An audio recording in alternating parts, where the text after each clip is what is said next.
네, 여러분 고생하셨습니다. 저희 국가직 급급 세무직, 관세직, 회계학 시험이 끝났고요. 어떠셨어요? 시험장에서? 저 정말 걱정 많이 했거든요. 여러분들 너무 이렇게 고생 많이 하시는데 문제 또 이상하게 나와서 여러분들 실력 발휘를 충분히 못할까봐 진짜로 걱정을 많이 했는데 문제 어땠어요? 어떠셨어요? 쉽지 않았나요? 네, 제가 볼 때는 상문제는 아예 없었고 정말 다행인 게 계산을 잡아먹는 시간을 잡아먹는 계산 문제도 없었어요. 계산도 아주 간단했기 때문에 제 생각에 요 정도 사이즈면 뭐 시간 내에도 충분히 풀 수 있고 시간도 많이 남으실 수 있었을 것 같아요. 저는 실제로 요거 가다만 올리는 것 때문에 대기하고 있다가 배고파서 맥도날드 갔었거든요. 맥도날드 갔는데 저희 학원 관계자분이 그 시험지를 전달해 주셔가지고 빨리 답을 좀 달아달라고 해서 이게 빙빙 먹다가 앉아서 달았는데 저도 금방 풀었어요.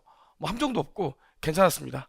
그래서 개인적으로 문제가 이번에 처음으로 이제 회계세법 특히 회계가 처음으로 필수 과목이 됐기 때문에 문제가 좀 어렵지 않을까 걱정을 했는데 역시나 문제가 그냥 무난하게 나왔습니다.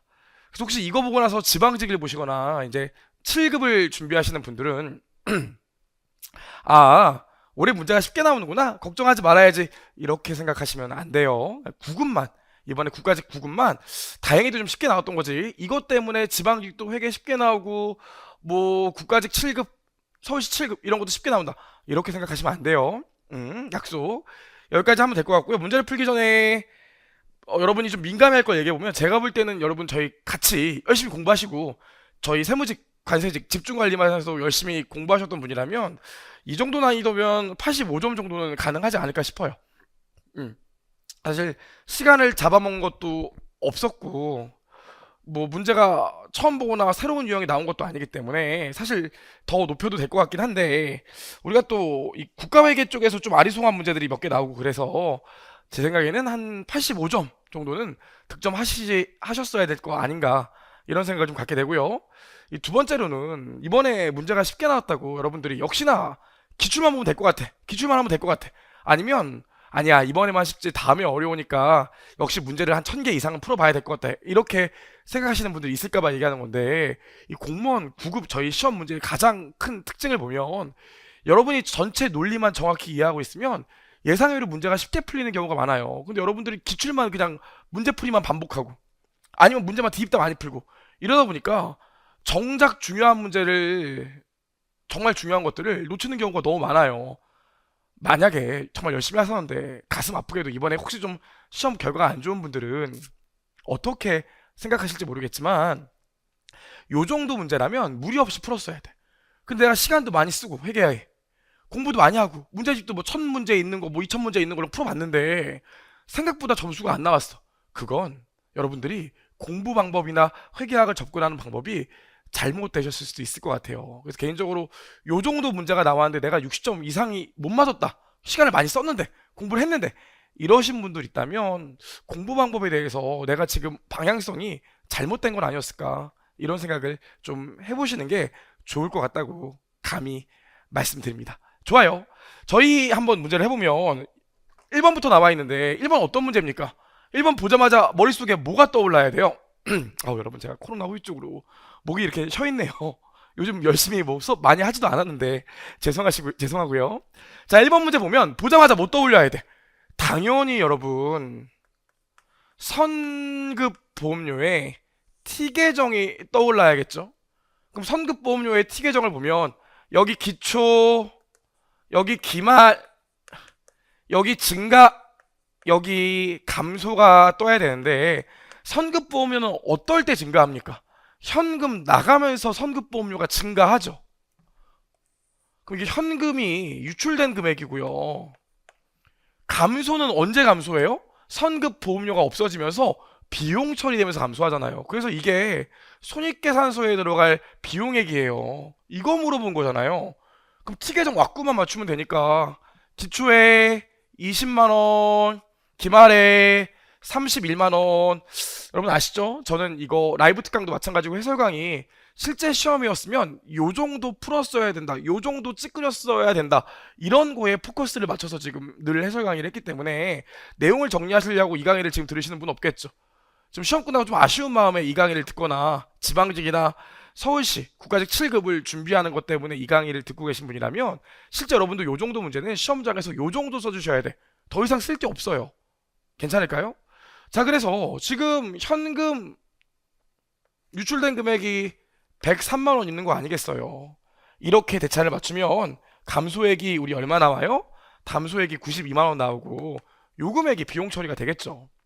괜찮을까요? 좋아요. 봤고요. 2번. 여러분 기억나? 내가 농담처럼 얘기했던 거? 생판 처음 보는 어려운 게 나오면 1번이 답이고 나만 헷갈리는 것 같으면 3번이 답이고 계산을 여러 가지 물어보면 제일 복잡한 게 답이라고 그랬죠. 그래서 계산 여러 가지 물어보면 보통 제일 복잡한 게 뒤에 나오기 때문에 4번이 답이에요. 요것도 4번이 답이에요. 여러분. 하지만 이런 문제 보면 FVPL 지분 상품이랑 FV OCI 금융자산으로 분류했을 때 두 개의 특징을 알아야 되는데 둘 다 공정가치로 최초 측정하지만 어때요? 취득 시점에 거래원가가 있다면 얘는 그 거래원가를 비용 처리하고요. 얘는 취득 시점에 거래원가가 있다면 그 거래원가를 최초 측정치에 가산하죠. 얘는 기말에 공정가치 평가를 하지만 당기손익에 반영하고 얘는 기말에 공정가치 평가를 하지만 그 금액을 당기손익이 아니라 OCI에 반영하죠. 얘는 이 금액에 처분하게 되면 처분대가 이만큼의 차이만큼을 얘도 당기손익에 반영하지만 FV OCI 지분상품은 재분류 조정이 안 되기 때문에 처분대가와 직전 회계연도의 기말 공정가치의 차이만큼을 그냥 OCI에 반영한다고 그러죠. 요 정도 내용만 알면 알 수 있는데 문제 보시면 눈으로 쭉 내려가 보시면 봐봐요. 지금 기말의 공정가치가 1,100원인데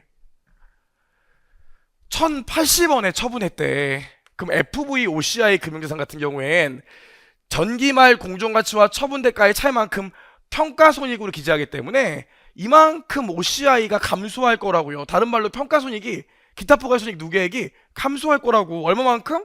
20원만큼. 근데 생뚱맞은 숫자가 나와있죠. 30원 감소. 어떻게 조합하면 30원이 나오지?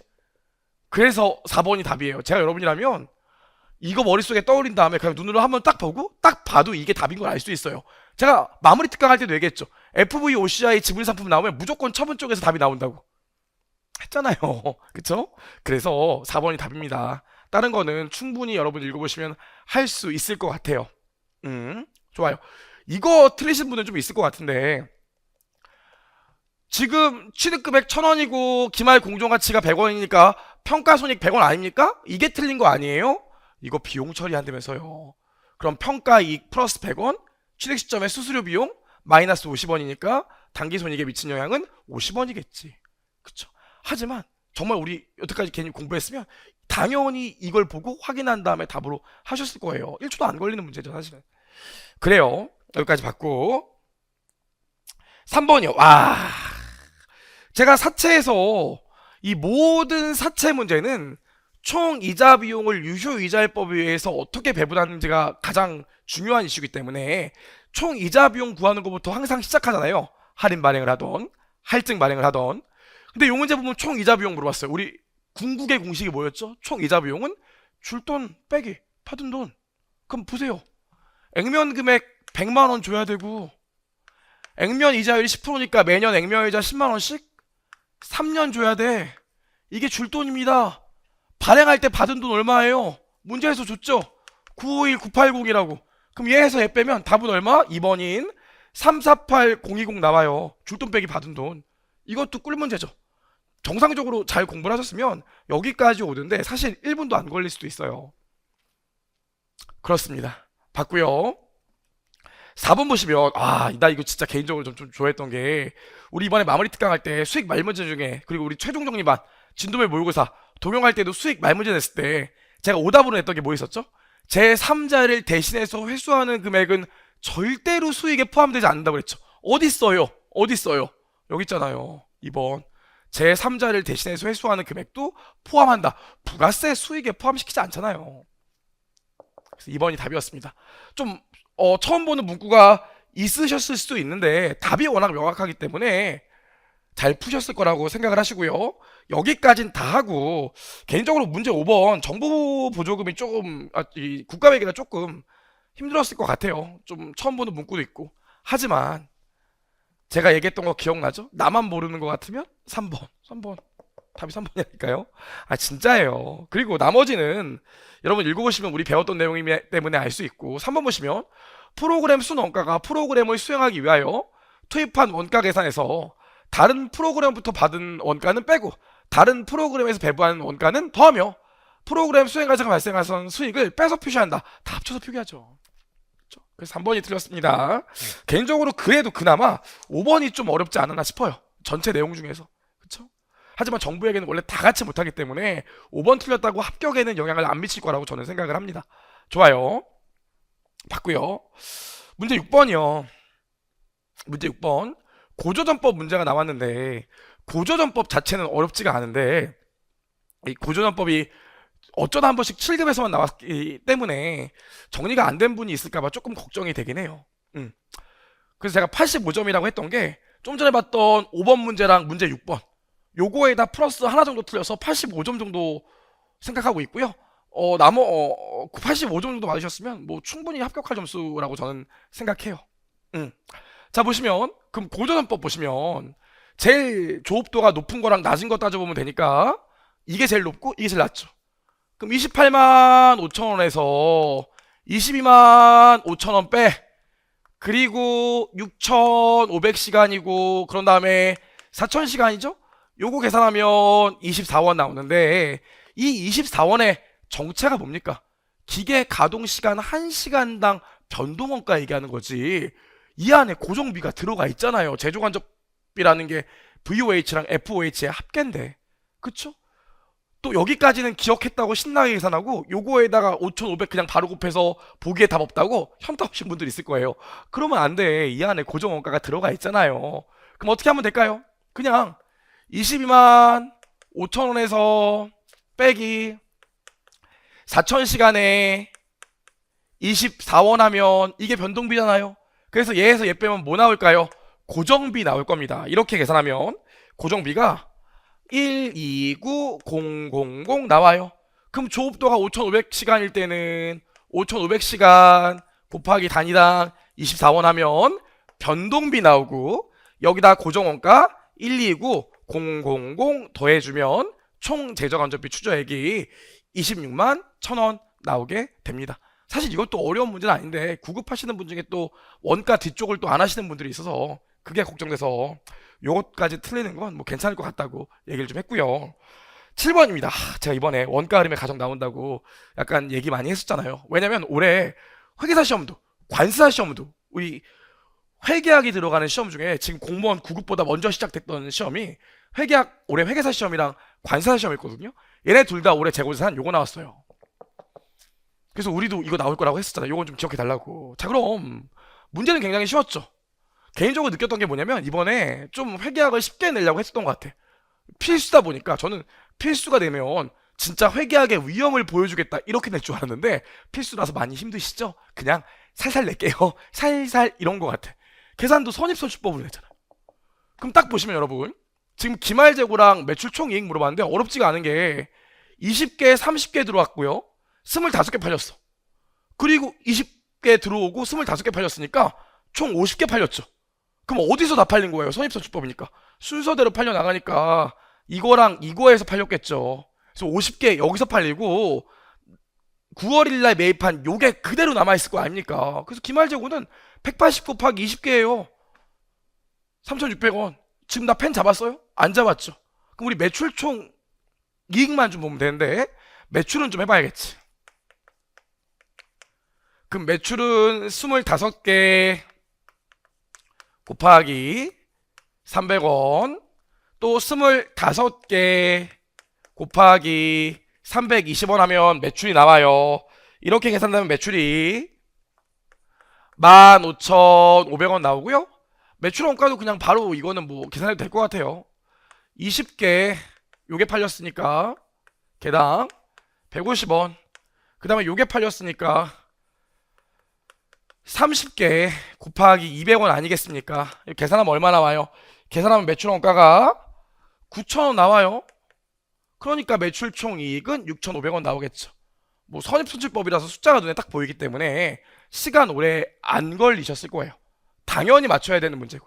저 개인적으로 여러분이 틀리는 건 5번이랑 한 6번 정도? 6번을 뭐 고조정법 전 정리했어요. 그런 분은 사실 5번 정도 빼고는 맞추실 수 있을 거라고 봐요. 봤고요. 문제 8번입니다. 8번도 나 봐요. 우리 구급 공무원 특징 제가 노래 불렀죠. 뭐라고? 예상외로 여러 가지 물어보는 문제는 계산 안 해도 답이 나온다고 했잖아요. 자, 나 펜 안 잡을 거야. 그리고 제가 농담처럼 얘기했던 거 기억나?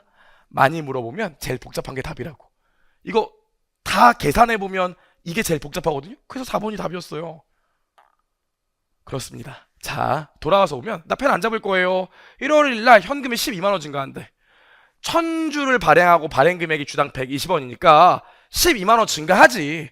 근데 직접 비용으로 700원 나갔잖아요. 그럼 700원만큼 현금이 빠질 텐데 어떻게 12만원만큼 현금이 증가합니까? 탈락! 주식 발행할 때 주식 발행과 직접적으로 관련된 비용은 발행 금액에서 차감하고 간접적으로 관련이 없는 비용은 발행 시점에 비용 처리한다고 했던 거 기억나시죠? 이거 직접 비용이야.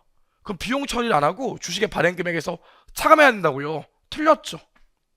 7월 1일 날 자본금 9만원 증가했대.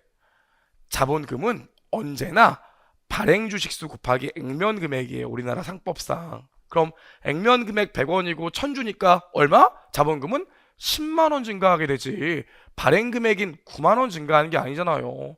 이렇게 틀렸으니까 얘가 답이겠지. 이걸 또 뭘 계산하고 있습니까? 이거 계산하면 여기 주발초 뜨고요. 여기 계산하면 주할차 나오는데 주발초 나올 것 같은데 주할차 있을 것 같으면 주발초를 까고 나머지 주할차 잡잖아요. 근데 딱 봐도 지금 한 주당 20원씩 주발초 나오고 20원에 1000주니까 2만원이죠. 근데 발행 비용 700원 빼니까 19,300원 나와요. 거기다가 주할차가 원래 10원에 1000주에서 만원 나와야 되니까 19,300원에서 만원 빼면 9,300원 나오겠죠. 하지만 읽어보면 이걸 계산할 필요가 없다고요. 나머지가 다 답이 아닌데. 이렇게 하셔야지. 제가 그렇게 노려보는데 얘기를 했는데도 시험장에서 이거 실제로 분개 때리고 계산하는 분이 있다고요. 그러면 안 돼. 시간이 부족하기 때문에. 괜찮을까요? 좋아요. 봤고요. 9번이요. 그나마 우리 이번에 시험 문제 중에서 그나마 계산을 좀 해야 되는 게 9번이죠. 이게 계산상으로는 시간을 제일 잡아먹는 문제였습니다. 근데 전형적인 문제잖아요. 우리 시험에 나오는 거. 연수합계법의 특징이 뭡니까? 다른 거와 다르게 12개월에 한 번씩 상각률이 바뀐다는 거죠. 그럼 그림 한번 그려보세요. 여기 X1년, X2년, X3년인데 10월 1일부터 취득했으니까 X1년도에는 3개월 삼각해. 그럼 처음 연도에는 내용의 수가 15니까 1부터 5까지 다 더하면 15분의 5의 삼각률이 요때 한 번, 요때 3개월, X2년도에 9개월 쓰일 거고요. 그 다음 삼각률 15분의 4의 삼각률이 X2년도에 3개월 쓰이고 X3년 3월 30일 날 처분하니까 요때 3개월 쓰이겠죠.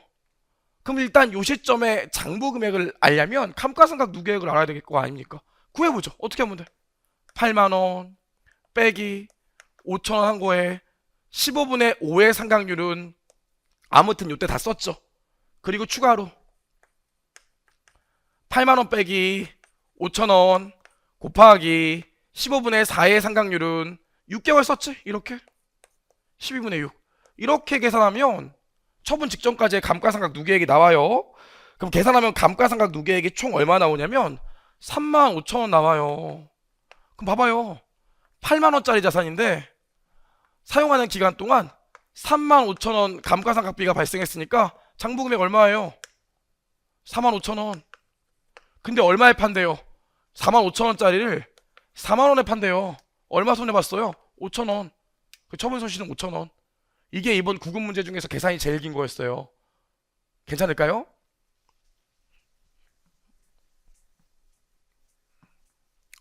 (10번) 정부보조금 나왔죠. 제가 무료 단기 특강 올린 거 보시면 정부보조금 얘기할 때 마지막으로 뭐라고 그랬어요? 아, 여러분 사실 솔직히 말하면 정부보조금 문제가 나오면 자산창환법으로 처분했을 때 물어볼 거기 때문에, 그리고 감가상각도 정액법으로 나올 거기 때문에 그냥 처음부터 취득원가에서 정부보조금을 뺀 걸 유형자산의 진짜 취득원가로 보면 그 다음부터는 모든 게 다 똑같다고 그랬잖아요. 기억나시죠? 그럼 130만원짜리인데 정부보조금 20만원 수령했으니까 처음부터 110만원짜리야. 근데 이거 2년 동안 감가상각하고 처분한대요. 아니나 다를까 처분손익 물어봤죠. 그럼 매년 감가상각비는 얼마예요? 110만원짜리라고 보고 처음부터 정부보조금을 빼서 잔존가치 10만원 빼면 내용회수가 4년이야. 근데 2년 동안 감가상각 한다면 돼요. 2년 동안 감가상각 한다면서요. 그럼 2년 동안 감가상각비는 얼마입니까? 50만원이겠지. 그럼 X 2년 만에 장부금액 얼마예요? 60만원이겠지. 근데 얼마에 처분한대요 이걸? 70만원에 처분한대요. 그럼 처분이익 얼마? 60만원짜리 70만원에 처분하니까 10만원. 뭐 더 할 거 있나요? 실제 시험도 요 정도 그려보시면 돼요. 괜찮을까요? 아, 그럼 목소리가 좀 제가 좋았으면 좋겠는데 죄송합니다. 괜찮죠? 이렇게 실제로 정말 우리 이렇게 연습을 많이 했으니까 여기까지 오는데 10분은 말도 안 되고 7분 정도면 될 것 같아요. 제 생각에는. 제 욕심인가요? 그렇고요. 11번 볼게요. 11번 너무 쉬운 문제가 나왔어 사실. 11번 보시면 11번은 재평가에 대해서 이것저것 물어봤는데 답은 몇 번이었습니까? 이거거든요. 지금 2번은 뭐 물어봤냐면 이렇게 했을 때 평가 이익이 남은 기타 부가손익에 반영한대. 근데 이전에 당기손익에 반영한 재평가 손실이 있으면 요거 까고 나머지만 OCI 되는 거잖아요. 이게 2번 얘기고 3번 얘기는 재평가 손실이 나올 때 당기손익에 반영해야 되는데 이전에 잡아놓은 OCI가 있으면 그거 OCI 까고 나머지만 당기손익이잖아요. 그쵸? 근데 3번에서 뭐라고 그랬어요? 3번 보시면 자산의 장부금액이 재평가로 인해서 감소되는 경우에 감소액은 기타 부가손익으로 인식한다. 뭔 소리야? 감소액은 당기손익이죠. 바로 틀렸죠. 그쵸? 당연히 맞추셨어야 되고 12번 충당부채 말문제 우리 연습을 했는데 아시겠지만 당연히 최선의 추정치여야 되고 측정할 때는 미래 영업손실은 과거 사건의 결과가 아니라 과거 사건의 결과가 아니기 때문에 미래에 예상되는 영업손실은 절대로 충당부채로 잡을 수 없다고 했었고 충당부채도 화폐의 시간가치가 중요할 땐 현재가치 평가한다고 그랬죠. 복구 충당부채 현재가치 평가하잖아요. 기억나? 3번은 제가 얘기했었는데 미래사건 같은 경우엔 충당부채를 인식할 때 인식요건을 고려할 때는 고려하지 않지만 측정할 때 인식할 때는 고려하지 않지만 측정할 때는 미래사건도 반영한다고 했었죠. 뭐래? 미래사건을 고려해서 추정하지 않는데 틀렸죠. 인식할 때는 미래사건을 고려하지 않지만 측정할 때는 미래사건 고려한다고 제가 필기도 해드렸잖아요. 그쵸? 아유 이러면 안 되지. 제 잘못을 제가 잘했던 걸 얘기하면 안 되죠. 그쵸? 여러분 뭐 제가 뭐 그럴 수 있으니까 그래요. 아무튼 3번 많이 얘기했던 거기 때문에 이것도 잘 따라오신 분이라면 어렵지 않게 풀었을 겁니다. 문제가 이번엔 되게 쉬웠어요. 정말 다행이라고 생각해요. 여러분 고생 많이 했는데. 그렇고요. 13번이요. 발생주의 문제가 나왔는데 사실 이런 문제가 나왔는데 자신이 없으면 회계 처리를 해보는 게 좋고 난 이런 거 보고 회계 처리를 바로 할 수 있다고 하면 우리 저번에 했던 이거 하면 되죠? 시산표 이렇게 그리고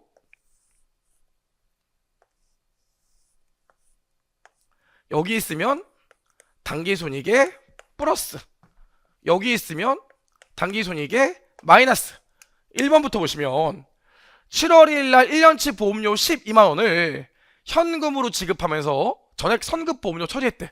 자산 처리했지만 12월 30일 되면 6개월치 보험료는 썼을 거 아닙니까? 그럼 선급보험료라는 자산이 전체 1년치 중에서 6개월치는 없어져야 되잖아요. 자산이 6만원만큼 줄겠지. 아니 그럼 당연히 그것만큼 대차가 맞아야 되니까 비용이 늘어날 거 아닙니까? 당기손익의 마이너스가 늘어날 거 아니에요. 두 번째로 자산으로 잡아놨던 소모품이 기말에 까봤더니 10만원밖에 안 남았대. 그럼 소모품이 10만원 줄었죠. 소모품이라는 자산이 10만원 또 줄었다고요. 그럼 대차가 맞아야 되니까 이게 늘어나면 되겠지. 소모품이 줄어들면서 소모품 비가 발생한 거 아니겠습니까? 그래서 회계처리는 소모품 없어지면서 소모품비. 마지막 1년치를 임대하고 임대했으니까 임대료 수익이죠. 24만 원을 현금으로 수령하면서 전액 수익 잡았대. 야, 아니야. 1년치인데 너는 올해 3월 1일부터 12월 30일까지 10개월의 임대 용역만 적용했기 때문에 아직 내년에 2개월의 임대 용역을 제공할 의무가 남아 있다고. 그럼 의무가 남아 있어야 되니까 부채가 증가해야겠죠. 계산 어떻게 돼? 24만 원 곱하기 2개월이니까 12분의 2. 그럼 얼마 나와요? 6분의 1이니까 이거 하면 4만 원 나오겠죠. 그럼 이게 증가해야 되니까 어떻게? 여기 4만 원이 이쪽에 오면 되겠지. 그럼 대차가 맞잖아요. 그럼 당기손익의 마이너스가 지금 총 얼마 있습니까? 당기손익의 마이너스가 총 20만 원 있는 거 아니에요? 그럼 어떻게 돼? 당기손익이 20만 원 감소하겠지. 당기손익의 마이너스 항목이 20만 원이나 있는데. 괜찮죠? 봤고요. 14번이요. 와, 우리 정상개별원가 연습 엄청 많이 했었죠. 이것도. 연습 엄청 많이 하고 우리 폼도 다 적고 그랬잖아요. 그럼 실제로 이 폼이 어떻게 됐어요? 첫 번째 예산 13만 원. 지금 예정 조업도가 만 시간이니까 예정 배부액은 어떻게 돼요? 예정 배부액은 13이지. 여기다 뭐 한다고 했어요? 실제 조업도 곱해준다고 그랬죠? 실제 조업도 몇천 시간? 9천 시간. 이거 계산하면 얼마 나와요? 이거 계산하면 배부액이 117000 나와요. 배부액이. 근데 실제 발생액이 얼마래요? 문제 보시면 12만 원이야. 그럼 내가 배부한 제조간접비보다 실제 발생한 제조간접비가 3,000원이나 많네. 우리 이렇게 빼줘갖고 이게 마이너스 나오면 과소, 이게 플러스 나오면 과대라고 외워달라고 그랬잖아요. 마이너스 3,000원 나오니까 답은 뭐? 3,000원 과소배부요. 진짜 연습 많이 했잖아요. 그쵸? 여기까지요. 여기까지 봤고요. 15번 보겠습니다. 15번이요. 이것도 오류 수정 문제인데 개인적으로 15번은 틀리는 학생이 좀 있었을 텐데 15번은 사실 틀리면 안 된다고 생각해요. 전 개인적으로 아까도 얘기했지만 우리 봤던 문제 중에서 정부회계 문제 5번이랑 고전어법 문제 뭐 요런 거 오랜만에 보는 친구들이 많았을 테니까, 그리고 좀 이따 풀게 될 지방세. 우리 사실 이거 국가직에서는 지방세 안 나, 지방세래. 지방자치단체 회계. 지방자치단체 회계 안 나오는데 나왔잖아요. 준비가 안 되셨을 텐데. 뭐 풀면 풀지만. 그래서 개인적으로 저는 85점이라고 한 게 정부회계 2개, 고주정법 하나? 요 정도 생각한 거고, 이건 틀리면 안 된다고 생각을 해요. 개인적으로는. 자, 보시면 이걸 다 수정했을 때 당기손익에 미친 영향을 물어봤는데 당기손익 4만 원이야. 자, 봐봐. 이런 문제 어떻게 풀려고 그랬어요? 오류 수정 문제니까 BS를 그려보고 미수이자가 발생했대요. 그럼 미수이자라는 자산이 10,000원 증가하겠지. 그럼 이익도 10,000원 증가해야 돼. 항상 제가 뭐라고 그랬습니까? 대차가 맞아야 된다고 그랬죠? 선수 수익에 수익이 실현됐다는 건 선수 수익이라는 부채가 감소했다는 소리예요. 대차가 맞으려면 여기 이익이 4만 원 늘어나야겠네. 그래야 대차가 맞을 거 아닙니까? 매출채권 현금 회수했대. 이거 분명히 수익 잡는 친구들 있다고요. 봐봐. 매출채권을 현금으로 회수하면 현금이란 자산이 늘지만 매출채권이라는 자산도 줄기 때문에 여기서 이미 대차가 맞아. 이익에 반영해줄 이유가 없어요. 그래서 얘는 고려할 게 없어요. 당기손익에는. 네 번째 것도 마찬가지예요. 매입채무 현금 상환하면서 분명히 비용 처리한 친구도 있다고. 매입채무 현금 상환하게 되면 현금이라는 자산이 감소하게 되고 매입채무라는 부채가 감소하기 때문에 이렇게 대차가 맞아. 이익에는 반영될 여지가 없어요. 괜찮을까요? 제가 그래서 얘기하지만 그 혹시나 생각보다 점수가 안 나온 분들은 너무 왔구나 문제풀이 틀로 문제를 공부했거나 그냥 다 외워서 해결하거나, 아니면 사실 공무원 해결에서 분계가 중요하지 않다고 하지만 기본적인 내용을 분계할 수 있어야 그걸로 왁구도 이해하고 문제가 어려졌을 때 판단할 수 있거든요. 이런 문제 같은 경우에 본인이 머릿속에 회계 처리가 들어가 있다면 당연히 이렇게 구현되기 때문에 3번과 4번은 들어갈 수가 없구나라는 생각을 하셨을 텐데 그런 게 안 다 있다면 혹시나 이번에 결과가 좀 생각보다 안 좋으셔서 내년에 다시 시험 보려고 도전하거나 이제 지방직 공부하시려고 하시는 분들이 있으면, 물론 국가직 보시고 지방직 보시는 분들도 많지만, 하신 분이 있으면 꼭 아셔야 될 게 기본이 제일 중요해요. 그쵸? 기본이. 쓸데없이 문제를 많이 푸는 것도 중요한 게 아니고, 그쵸? 너무 다 외워버리겠다 이것도 중요하지 않아요. 그쵸? 기본적인 내용을 정확히 알고 있는 게 제일 중요해. 그래서 우리 공무원도 사실 기본서를 정확히 읽는 게 제일 중요하다고 저는 생각을 해요. 그런 생각을 좀 해보셨으면 좋겠고요. 5번 보시면 미지급 이자가 발생했대요. 그럼 부채가 늘었죠. 부채가 5만 원 늘었으니까 대차를 맞추려면 이쪽에 이익이 5만 원 감소해야겠죠. 이렇게 될 거라고요. 괜찮을까요? 여기까지. 아니 5만 원이 아니지, 미쳤나봐. 3천 원이죠. 라이브의 묘미죠? 3천 원이죠. 여기 3천 원이 줄어야 된다고요. 그럼 다 하면 이익이 얼마 늘어? 이익이 증가하는 게 10,000원, 40,000원 있고 이익이 감소하는 게 3,000원 있으니까 다 하면 이익이 47,000원만큼 늘어야 되죠. 그 전에 당기순이익이 수정하기 전에 4만 원이었으니까 47,000원 더해주면 수정 후 당기순이익은 얼마 나와야겠어요? 87,000원 나와야 됩니다. 괜찮을까요? 여기까지 봤고요. 여러분 정말 죄송한 게 라이브 특강을 준비하다 보니까 저는 이번에 답이랑 저번처럼 문제가 같이 올라올 줄 알고 기다리고 있었어요. 띄우고 하려고. 근데 2시에 답 올라오면서 그 원활한 운영을 위해서 문제는 4시에 올린다고 하더라고요. 나 3시에 라이브 해야 되는데. 그래서 정말 1시간 동안 이거 워드를 제가 직접 쳤거든요. 바바바박. 하지만 15번까지였어요. 나머지 16번부터는 시간이 좀 모자라서 못 쳤습니다. 그래서 죄송한데 16번부터는 우리 화면 이거 띄운 걸로 좀 할게요. 죄송합니다. 자, 16번 보시면, 아유, 죄송해요. 너무 죄송해. 죄송해요. 보시면 지방자치단체 회계가 나와 있는데 너무 쉬운 게 재정 운영 순 원가랑 재정 운영 결과 물어봤습니다. 사실 다를 게 없거든요, 국가회계랑. 보시면 지금 총 원가 50만원 더해주고 사용료 수익 20만원 빼주고, 왜 우리 정부에게는 비용이 플러스 수익이 마이너스잖아요. 관리 운영비 10만원 더해주고 자산 처분이익 5만원 빼주고 이자 비용 10,000원 이렇게 더해주면 재정 운영 순 원가 36만원 나와요. 정부에게랑 사실 다를 건 없어요. 근데 제가 또 막판에 우리 국가직은 또 국가회계만 하라고 해서 좀 그랬습니다. 36만원. 근데 마지막 뭐 있어요? 지방세 수익이잖아요. 그럼 지방세 수익 20만원 빼서 재정 운영 결과는 16만원 나오게 되겠죠. 그쵸? 할 수 있을 것 같고요. 17번. 개인적으로 이 17번도 시간이 좀 오래 걸리는 문제였죠. 17번. 또 여러분들 종합원가 못 하잖아요. 종합원가 잘 못 하시고. 이 종합원가 같은 경우에 보통 완성품 환산량만 물어보고 끝나는데 이번에는 완성품 원가까지 구해보라고 해서 조금 힘들지 않았나 했지만 다른 것들에서 시간이 세이브가 되기 때문에 이건 풀으셨어야 되는데 라는 생각이 좀 들어요. 자, 보시면 재료비 있고요, 가공비 있어요. 그럼 가만히 생각해보면 기초에 1000단위 있었고요, 단기 창수를 4000단위 했대요. 이 말이 완성이 3000이래. 그 기말이 얼마 남아있겠어요? 2000 남아있겠죠? 우리 어떻게 하면 돼? 완성도가 50%라고 나와있으니까 가공은 요거 500이고 얘는 그냥 3000이고 여기다가도 완성도 50% 곱하니까 1000 나오죠?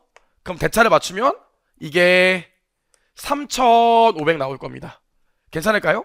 그럼 재료비 기초 원가는 4000원이고요 단기 발생 원가는 2만원, 요거 계산하면 14,000원, 요거 계산하면 21,000원 나올 거예요. 우리 얘만 좀 계산해보자. 그럼 단기분에 대해서는 완성품 환산량당 얼마 나와요?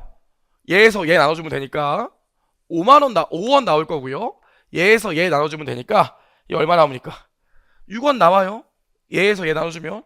그럼 봐봐, 선입선출법이라고요. 문제 보시면 어딨어? 선입선출법이라고요. 그럼 어차피 기초 원가들은 올해 다 완성된 거에 들어가 있지 기말에는 안 들어가 있을 거예요. 그쵸? 올해 투입된 것만 완성에도 들어가고 기말에 들어가 있을 거라고요. 그래서 기말에는 올해 투입된 거에 대한 원가만 반영돼 있을 거야. 그럼 이거 어떻게 돼요? 다 5원짜리가 들어가 있고 다 6원짜리가 들어가 있을 테니까 계산하면 기말 재료비는 10,000원, 기말 가공원가는 6,000원 나올 거예요. 그럼 다 더하면 기말 제공품에 16,000원 들어가 있는 거 아니겠습니까? 단기 총 원가 얼마야? 이거 다 더하는 거니까. 이거 다 더하면 얼마 나와요? 24,000원, 38,000원, 21,000원 하니까 59,000원이겠죠? 그럼 올해 총 원가 다 더한 게 59,000원인데 기말 제공품에 16,000원 배분됐으니 완성품에는 얼마 배분됐겠어요? 59,000원에서 16,000원 뺀 43,000원이 배분됐겠죠. 그쵸? 계산이 조금 길긴 했는데 앞에서 시간을 세이브 하셨을 수 있기 때문에 이 정도는 좀 풀어야 되지 않을까 이런 생각이 들어요. 그리고 제가 아까 얘기했던 정부에게 두 개랑 뭐 고조선법 중에서 하나 맞추셨으면 뭐 이거 틀려도 괜찮을 것 같긴 해요. 개인적으로 한 85점 정도라고 생각하고 있습니다. 좋아, 여기까지 봤고요. 그 다음에 18번 보시면 야 18번은 진짜 틀리면 안 돼요. 이거 제가 체크한 거 아니에요. 제가 체크한 거 아니에요. 18번은 제가 그렇게 얘기했잖아. 우리 시험에서 측정 기준 나오면 제일 중요한 게 거래 원가라고 그랬고 역사적 원가랑 현행 원가는 거래 원가를 포함, 자산일 때는, 부채일 때는 차감하고 공정가치, 사용가치, 이행가치에는 거래 원가를 반드시 고려하지 않는다고 했었죠. 역시나 아니나 다를까 어딨어요. 여기 보시면 공정가치 나와 있는데 거래 원가를 고려했대요. 아니 공정가치에 거래 원가가 어떻게 들어가? 3번이 답이겠죠. 답이 탁 보입니다. 19번이요. 자산별 원가 물어봤는데 이것도 제가 답 체크한 건 아니고요.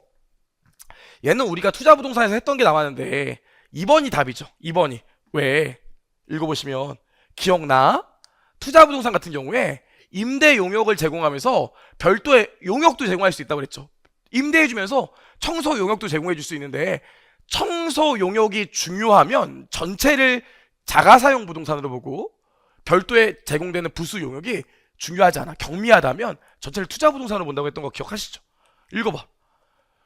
부동산 보유자가 부동산 사용자에게 부수적인 용역을 제공한다는 경우가 있다. 이때 전체 계획에서 그러한 용역의 비중이 경미하다면 전체를 자가사용 부동산으로 보는 게 아니라 전체를 투자부동산으로 봅니다. 좋아요. 이건 우리가 말문제 특강에서 했기 때문에 볼 수 있고요. 20번이요. 이것도 저희 원가 특강에서 얘기를 했었죠. 마지막 파이널 원가 특강에서 그 얘기를 했었는데 그때도 균등이익률법으로 설명을 했었는데 제가 좀 정리를 해달라고 그랬잖아요. 판매가치법이 나왔기 때문에 생각보다 계산은 되게 쉬워요. 자, 보시면 이렇게가 지금 결합원가에 50만원 있고 보시면 A와 B로 나눠지는데 4,000kg을 3대2로 나눈대. 그럼 5분의 3, 5분의 2니까 계산하면 여기 2,400kg 나오고요. 여기 1,600kg 나옵니다. 근데 판매가치를 기준으로 하니까 요 시점에서 판매가치 기준으로 배분해주면 될 거 아닙니까? 요거 40원이고요. 요거 60원이에요. 너무 신기한 게 요거 계산하면 얼마 나오냐면 요거 계산하면 96,000 나오고요. 요거 계산해도 96,000 나와요. 어머? 그럼 판매가치 기준으로 1대 1이네? 그럼 50만원을 1대 1로 나누니까 결합원가 배분액은 얼마? 반띵해서 25만원이겠죠. 답은 1번. 제가 표시한 거 아니에요. 1번. 괜찮을까요? 여기까지요. 그래서 우리 문제를 지금 다 풀어봤습니다. 문제를 다 풀어봤는데 정말 여러분들 많이 고생하시고 많이 고민하셨는데 그래도 문제가 어렵지 않게 나오고 구석진 데서 지엽적으로 나온 문제가 거의 없어서 그래도 정말 다행이라고 생각하고요. 열심히 공부하시고 문제 많이 풀어보시고 우리 집중관리만 해서 고생하셨던 분들은 그래도 회계학은 그래도 잘 보지 않았을까 이런 생각이 들어서 좀 그래도 전 마음이 좀 놓였어요. 고생하셨고요. 혹시나 이번에 시험이 생각만큼 잘 안 나와서 다시 도전해야겠다 이렇게 생각하시는 분이 있다면 제일 걱정되는 게 항상 시험을 한번 공부하시고 다시 공부하시는 분들이 잘못된 생각을 하는 경우가 많아요. 나는 점수가 합격선에서 한 문제, 두 문제 부족했으니까 1년 동안 한 문제, 두 문제만 다시 늘리면 되겠지 이렇게 생각하시는 분들 많은데 모든 시험이 다 그렇지만 0부터 다시 시작해요. 0점부터 다시 시작하기 때문에 겸손한 마음으로 다시 공부하셔야 되고, 나는 한 번 들었으니까 이제 기본 강의나 이런 건 안 하고, 나는 문제풀이 강의 때나 문제나 한번 풀어보거나 동영 모의고사 강의 때 동영 모의고사를 한번 보고 말아야겠다 이러시면 안 돼요.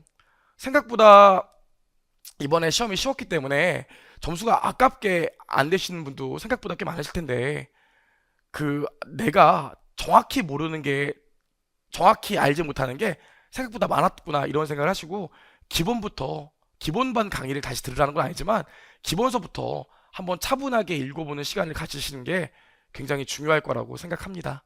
너무 고생하셨고요. 여러분 시험에 좋은 성적을 받으신 분들은 앞으로 사시는 동안 좋은 일만 가득하시기를 진심으로 기원하겠습니다. 감사합니다.